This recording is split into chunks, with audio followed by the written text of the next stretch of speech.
In the barren lands of the Old West, where the sun burned mercilessly and sandstorms erased all traces of the past, there existed an Apache tribe so wealthy that their tents shone with silver ornaments.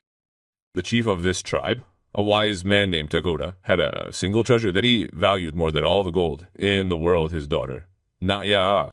Naya had grown up surrounded by luxury, blankets woven from the finest threads, turquoise necklaces that sparkled like the sky, and dresses adorned with beads that tinkled with every step. But there was one thing that all her father's wealth could not buy: true love. Every full moon, men from different tribes would arrive at the camp. Brave warriors, prosperous traders, skilled hunters, all came bearing expensive gifts and sweet words, but Naya saw the truth in their eyes.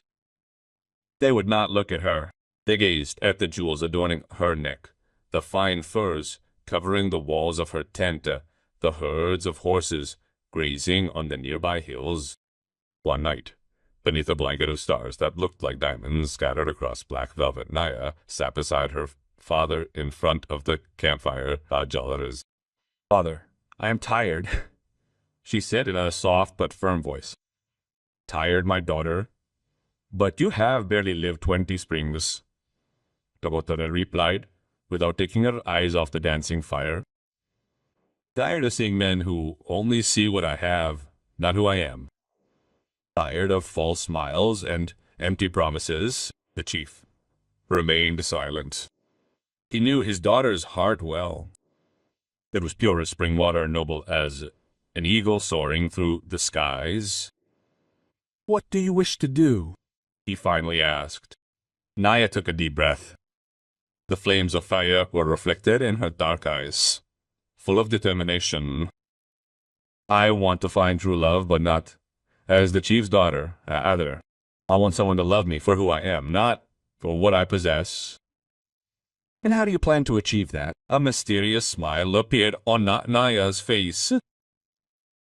"I will go to the nearest town. I will dress in simple clothes.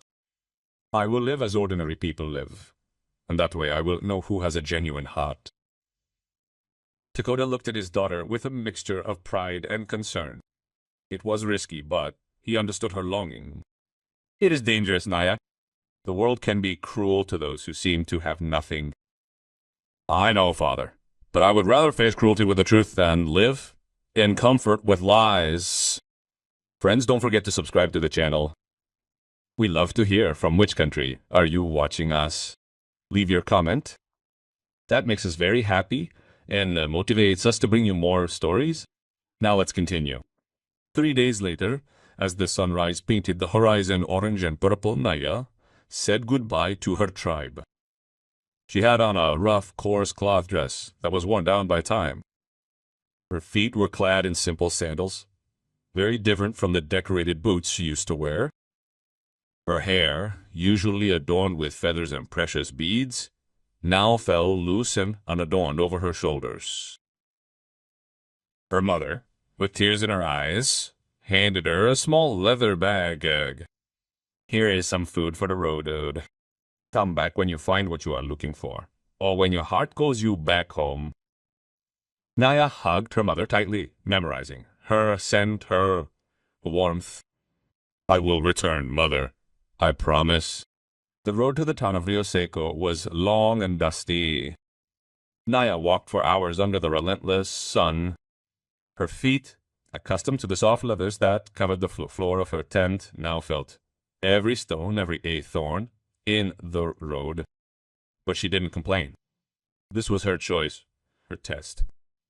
When she finally caught sight of the first buildings in Rio Seco, the sun was already beginning its descent. The small village consisted of barely a dozen wooden buildings, weathered by the wind and time. On the main street, a few men moved boxes, while women chatted on the street corners. Naya took a deep breath and entered the town with a determined but humble step. Immediately, all eyes were on her. They were not looks of welcome. They were looks of distrust, of judgment, of contempt. "Look, another wandering Apache," A man in a shabby hat muttered, spitting on the ground. He probably comes to beg, a sour-faced woman added, adjusting her shawl disdainfully. Naya felt the words hit her like stones, but she held her head high. This was exactly what she needed to experience. Now she would understand how they treated those who had nothing.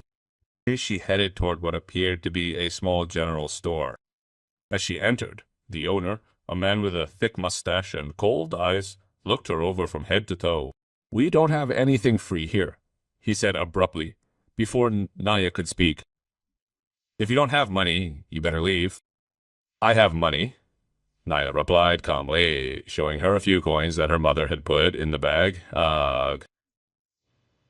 The man grunted, unconvinced, but allowed her to buy some stale bread and some basic provisions. As she left the store with her small purchase, Naya noticed an empty space at the end of the village. An abandoned lot with some rubble and weeds. It would be her temporary home. That night, as she built a small shelter from branches and old cloth she had found, Naya looked up at the stars. They were the same. "Here begins my true quest," she whispered to the night wind. "Here I will find out if true love exists." And as the full moon rose in the dark sky, illuminating her humble shelter with its silvery light, Naya closed her eyes, unaware that her life was about to change forever. Little did she know that the next day she would meet a man who also had nothing, except a heart of gold. The sun was barely rising when Naya awoke in her makeshift shelter.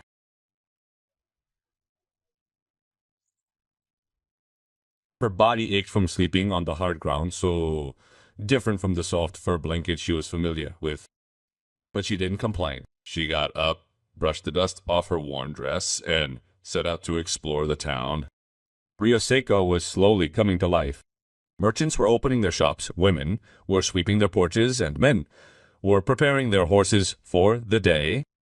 Naya walked down the main street, feeling the disapproving stares dig into her back like stingers. They should run her out of town. She heard an older woman mutter to her neighbor, "We don't need poor people wandering around here, especially penniless pages," the other woman replied scornfully. "Ei mara no comi spiders." Naya clenched her fists, but kept walking. She had come to experience the truth, and the truth hurt. Here she headed toward the small market where a few vendors sold vegetables, bread, and meat. Her stomach growled with hunger. She approached a fruit stand where a robust man was selling apples. "Good morning," Naya greeted respectfully. "How much are the apples?" The vendor looked her up and down, taking in her shabby clothes and humble appearance. "Double for you," he said with a cruel smile. 3 coins per apple. Naya knew it was an unfair price, but she needed to eat. She took out a few coins and was about to pay when a deep voice sounded behind her. "That price is a rip-off, Martinez." "Apples cost 1 coin, as always." Naya turned and saw a tall man with broad shoulders and a sun-beaten face.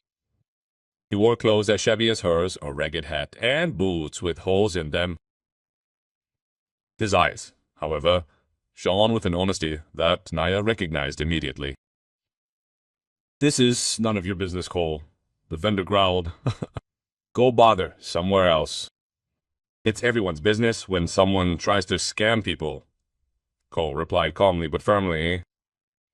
"Give him the apples at the right price, or everyone in town will know you're a thief." The vendor, furious but cornered, threw 2 apples at Naya. "Take 'em and get out, you 2 bums." Cole picked the apples off the ground, wiped them on his shirt, and handed them to Naya with a kind smile. "Oh, well, don't let guys like him make you feel bad," he said. "Poverty doesn't define who you are." Naya eyed the stranger curiously. He was the first person in Rio Seco to show her kindness. "Thank you," she replied softly. Why did you help me? Cole shrugged. Because I know what it's like to have everyone treat you like crap just because you don't have money. I've lived that my whole life. They walked away from the market together. Naya bit into one of the apples, savoring the sweetness that seemed even more delicious after the bitterness of rejection. My name is Naya, she finally said. Ah, Cole replied, tipping the brim of his hat politely. Welcome to Rio Seco, though it's not exactly a welcoming place. I figured that out. Naya smiled sadly. I tried to buy some things at the store yesterday, and the owner almost kicked me out. Old Gordon. Yeah, he's a sourpuss. Most people here are. They think having a little more money makes them better people. They came to a lone tree on the edge of town where there was some shade. Cole sat down on the ground and pointed to a spot next to it. Do you have somewhere to stay? He asked with genuine concern. I built a small shelter out of what I found, Naya admitted. It's not much, but it's enough. Cole nodded in understanding. He himself lived in an abandoned shed behind the barn. If you need help reinforcing it, I can lend a hand. The sandstorms are terrible around here, and your shelter must be strong. Naya felt something warm spread in her chest. She didn't even know this man. But he offered help without expecting anything in return. Why are you so kind to me? She asked directly. Cole was silent for a moment, staring at the horizon because I know loneliness. I lost my parents when I was a child. I grew up alone, working wherever I could, sleeping wherever they let me. People looked at me with pity or contempt, but never with respect. I learned that kindness is a rare gift in this world, and when I can give it, I do. His words touched Naya's heart.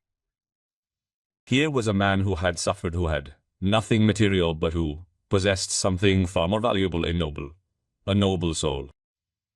You are unlike anyone I have ever met, Naya, Naya said softly.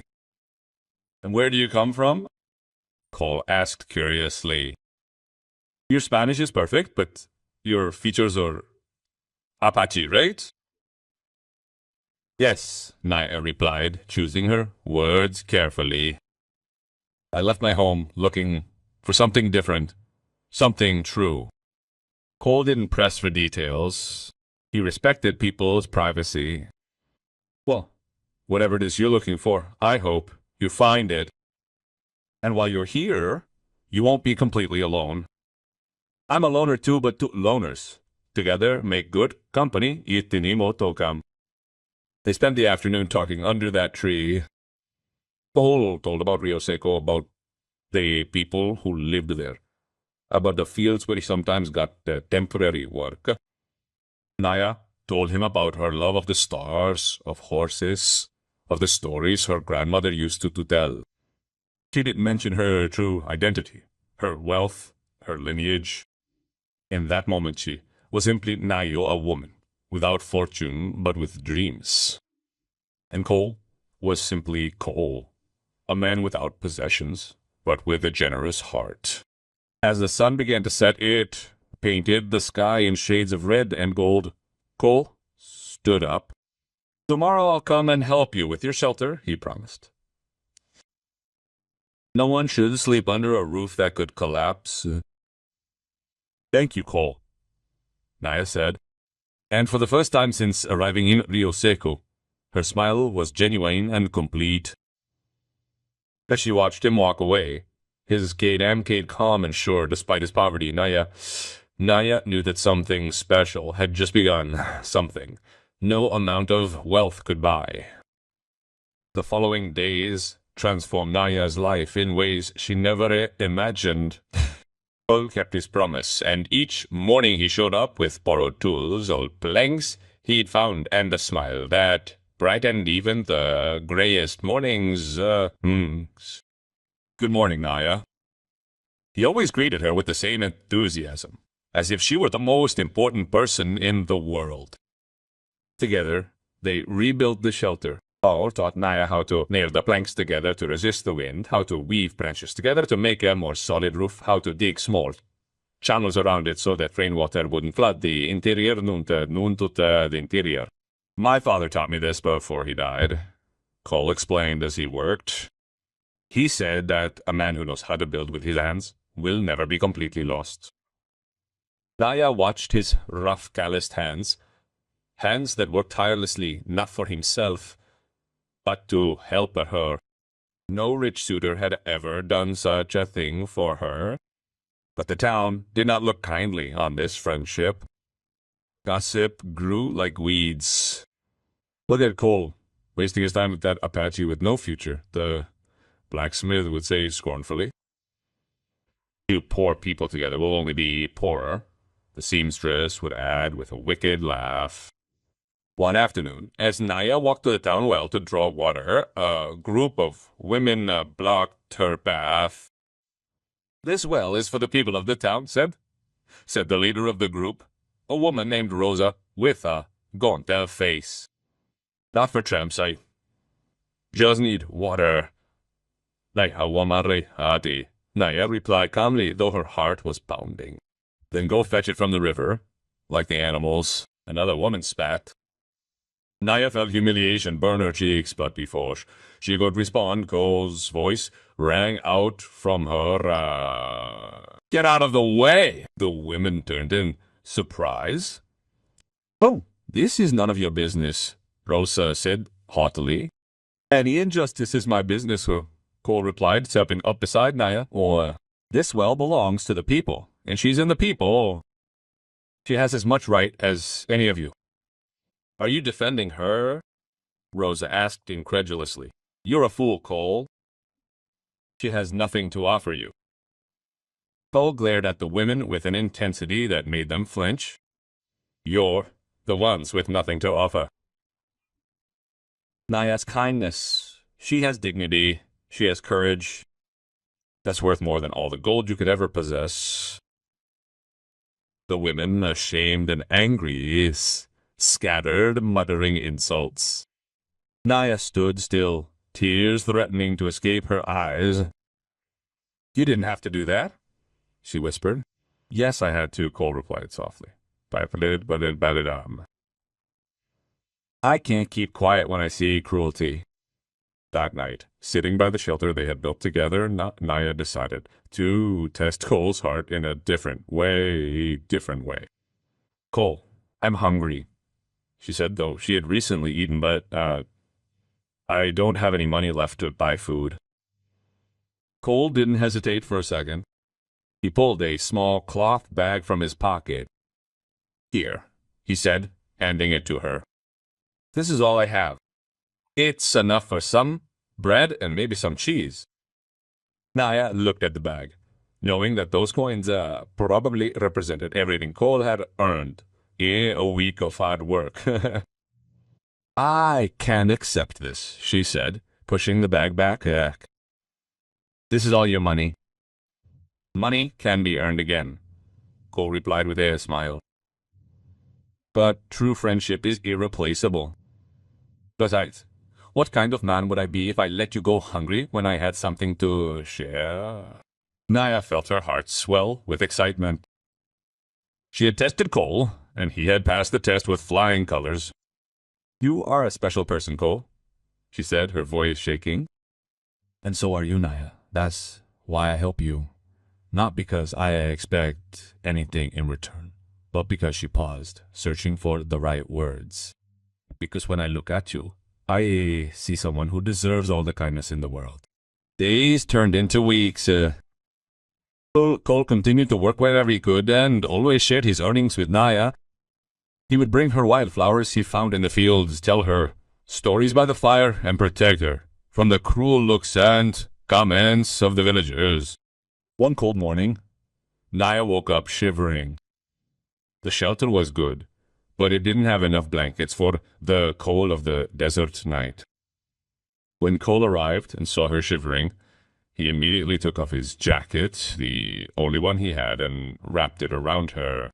Cole, you're gonna be cold, Naya protested. I can handle the cold. Just fine, Cole lied, although he could already feel the icy wind penetrating his thin shirt. Besides, this jacket looks better on you. That afternoon, as Cole worked in the nearby field, Naya noticed that she was shivering, but she refused to ask for her jacket back. Her skin had turned pale, her lips almost blue, but she continued working without complaint. She couldn't stand it anymore. She ran to him and handed him back the jacket. Please put it on, she begged. I can't watch you suffer for me. Cole looked at her tenderly. Naya, you don't understand. I would suffer 1,000 colds rather than see you cold for a single night. That's what it means to take care of someone. In that moment, under the setting sun that dyed the sky purple and gold, Naya knew with absolute certainty that she had found what she was looking for.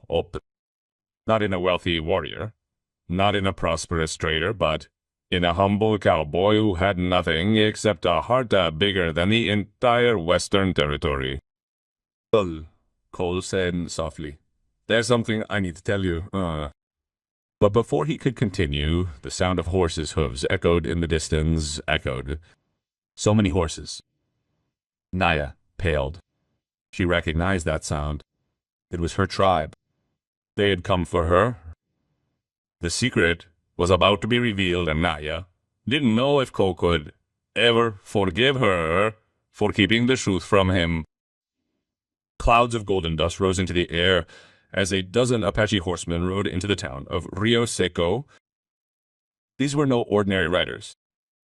They rode the most beautiful horses the village had ever seen, their saddles adorned with silver and their blankets woven with intricate designs.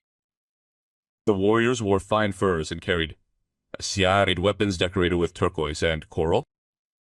At the forefront rode Chief Dakota, imposing and majestic, his presence commanding immediate respect. Beside him, Naya's mother wrapped in a shawl embroidered with gold thread. The entire village emerged from their homes and shops, mouths agape at the spectacle. They had never seen such a display of wealth and power. Paul, who had been standing beside Naya when the riders appeared, felt her tempero, felt tense. Naya, what is it? He asked in confusion. But before she could respond, Dakota dismounted gracefully and walked directly toward them. His eyes settled on his daughter, and a smile of relief crossed his stern face. Naya, my daughter, he said in Spanish, so that all would understand. We have come to take you home. The silence that followed was deafening. All eyes in the village turned to Naya, then to the Apache chief, then back to Naya. Daughter? Someone in the crowd that had formed whispered. Is his daughter? Another asked incredulously. Rosa, the woman who had been so cruel to Naya, paled as if she had seen a ghost. Cole took a step back, his face showing utter confusion. Naya, I don't understand. Naya closed her eyes for a moment, taking a deep breath. The moment of truth had arrived. Oh, she said, turning to him with tears in her eyes. My name is Naya. That is true, but I did not tell you the whole truth. I am Chief Dakota's daughter. My tribe is one of the wealthiest in the entire region. Paul looked at her as if he had never seen her before. Rich, but your clothes, your shelter, it was all a lie. Naya finished, her voice breaking. I came here disguised as a poor man because I was tired of men who only wanted me for my wealth. I wanted to find someone who would love me for who I am, not for what I possess. Naya's mother stepped forward, holding out a beautiful, traditional Apache dress adorned with bright beads and elaborate embroidery toward her daughter. It is time to return home, daughter. Your quest is complete. But Cole did not move. His face had turned from confusion to something darker. Pain, betrayal. Was it all a test? His voice trembled. I was a test. No, Naya exclaimed, trying to move closer. but Cole recoiled. Oh, please let me explain. Explain what? Cole's voice was bitter now. That you played me, that while I shared my last penny with you, you had riches waiting for you, that every time I gave you my food, my jacket, my time, you knew I was a fool. You are not a fool, Naya cried, tears now streaming freely down her cheeks. You are the noblest man I have ever known. That is why I did this, to find you. The town crowd murmured intensely. Rasa and the other women who had mistreated Naya now looked terrified, fearing reprisals. The merchants who had refused her service hid behind others. Dakota watched the scene with interest. He stepped closer to Cole, studying him with piercing eyes. You are the man who helped my daughter. It wasn't a question. It was a statement. Cole looked at him with dignity, despite his pain. He didn't know who she was. It was simply the right thing to do. Exactly, Dakota said approvingly. The wealthiest warriors from 3 tribes came to ask for my daughter's hand. They offered her horses, furs, jewelry, but none shared their last meal with her. None gave her their only jacket, none defended her when she was humiliated. Oh, Cole fell silent, processing the chief's words. My daughter chose you, Cole, Dakota continued, and I respect your choice. You have shown yourself to have the heart of a true warrior, even if you do not have the riches of one. I do not want her wealth, Cole said firmly, finally looking at Naya. I never wanted her, but I did want her honesty. Naya stepped forward, her voice desperate yet honest. You are right. I should have told you the truth sooner. But I was afraid, Cole.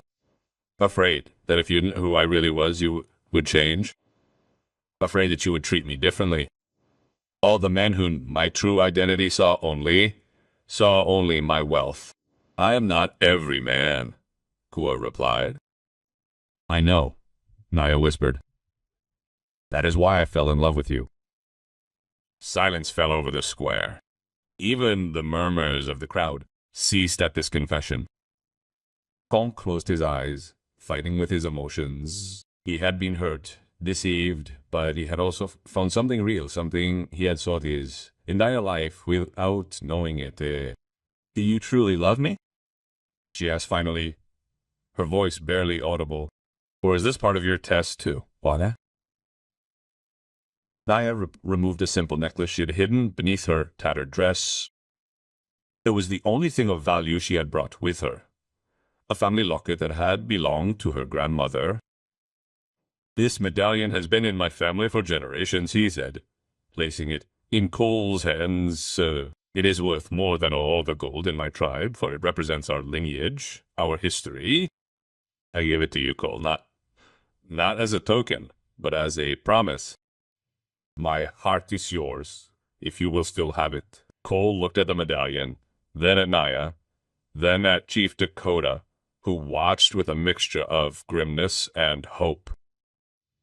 The most important decision of his life was before him. Could he forgive? Could he see past the deception and recognize the pure intention behind it?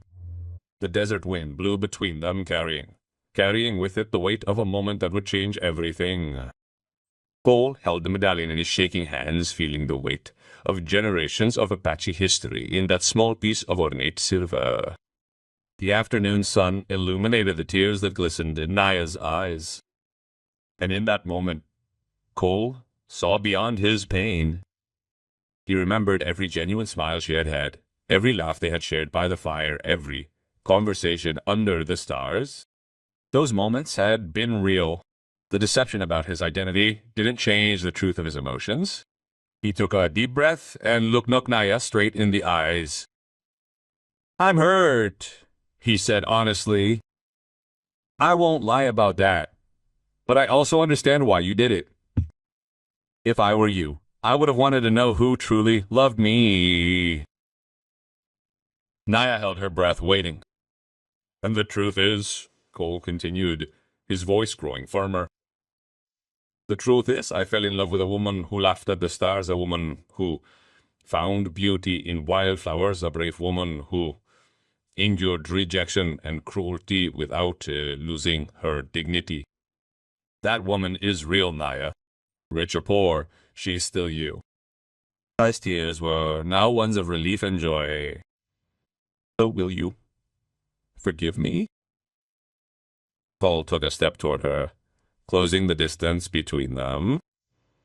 I forgive you, but on one condition. No more secrets between us. Never again.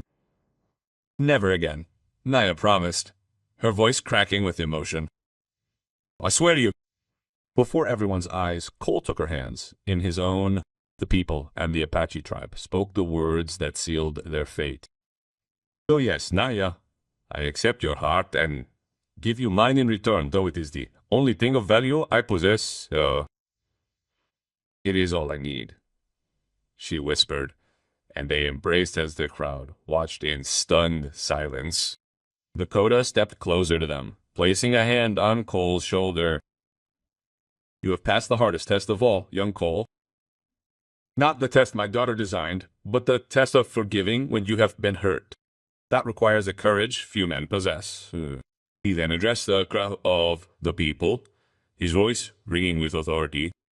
People of Rio Seco, you rejected my daughter when you thought she had nothing. You insulted her. You humiliated her. You denied her even the water from the well.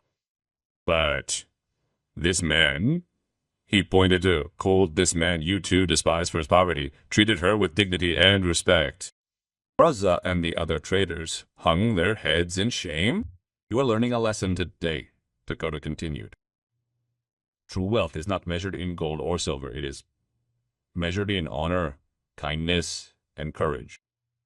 This poor man is richer than all of you put together. The town sheriff, a man who had remained silent throughout the event, finally spoke. You are right, Chief Dakota. We have been cruel and unfair. Cole has always been a hard-working and honest man, but we treated him badly because he had no money. And his daughter gulped. We apologized sincerely. One by one, the townspeople began to approach, offering shy and embarrassed apologies. Rosa was the first, with tears of regret in her eyes. Aya, I was terrible to you. I have no excuse. If you can ever forgive me, I will be eternally grateful. Naya, with the maturity and grace that her position required, nodded. Forgiveness is a gift I give freely, as Cole gave it to me.